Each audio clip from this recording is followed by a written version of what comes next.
السلام علیکم ورحمۃ اللہ وبرکاتہ۔ سامعین کرام، آپ نے نبی پاک صلی اللہ علیہ وسلم کا یہ بیان احادیث کی روشنی میں سنا ہوگا کہ قرب قیامت ایسے ایسے علماء آ جائیں گے جو خود گمراہ ہوں گے اور لوگوں کو بھی گمراہ کریں گے۔ انہی میں سے ایک آپ کے سامنے میں پیش کر رہا ہوں۔ ملا عمر فیض قادری صاحب کیا کہہ رہے ہیں؟ واقعہ بتا رہے ہیں کہ بڑے اللہ کے ولی کون؟ با یزید بسطامی۔ انہوں نے کہا کہ جی اگر جہنم میرا چہرہ دیکھ لے تو جہنم کی آگ بجھ جائے۔ حضرت با یزید جب قبر میں گئے،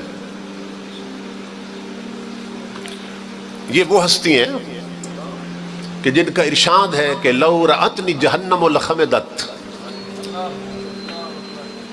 حضرت با یزید کہتے اللہ کی عزت کی قسم لوگو، اگر جہنم صرف با یزید کا چہرہ دیکھ لے تو بجھ جائے گی۔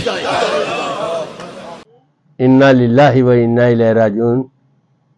ذلت اور رسوائی کے نچلے گڑھے میں جا چکے ہیں یہ لوگ۔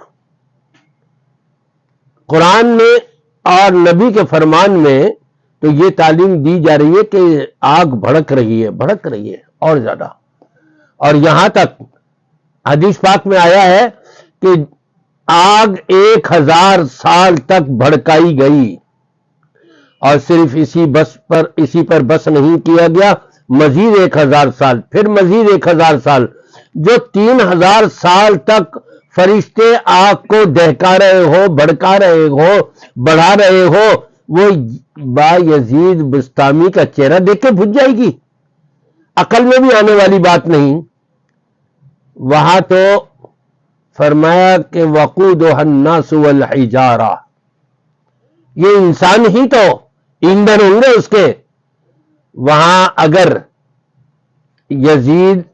با یزید بسطامی اللہ کے ولی تھے اور انہوں نے اگر یہ الفاظ کہے ہیں تو یہ تو تکبر ہے۔ تکبر اللہ پسند نہیں کرتا، اور متکبر ہمیشہ جہنم میں جاتا ہے۔ وہ جنت کا رخ کیا کرے گا، اور اس کے چہرے سے جہنم کی آگ کیا بجھے گی، بلکہ اور بھڑکے گی۔ بلکہ میں تو یوں کہوں گا کہ یہ جناب ملا عمر فیض قادری کا جھوٹ ہے، جو با یزید بسطامی کے نام سے یہ قصے کہانیاں سنا رہے ہیں۔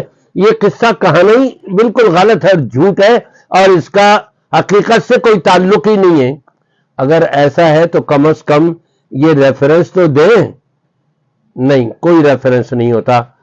میں سامعین کرام سے یہ درخواست کروں گا کہ آپ ایسے لوگوں کو سننا پسند نہ کریں جو صرف باباؤں کے قصے کہانیاں سناتے ہیں اور قرآن نہیں سناتے، نبی پاک صلی اللہ علیہ وسلم کی حدیث پاک نہیں سناتے۔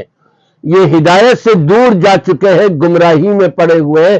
اللہ تعالیٰ ان کو بھی گمراہی سے نکالے اور ہم سب کو گمراہی سے بچائے۔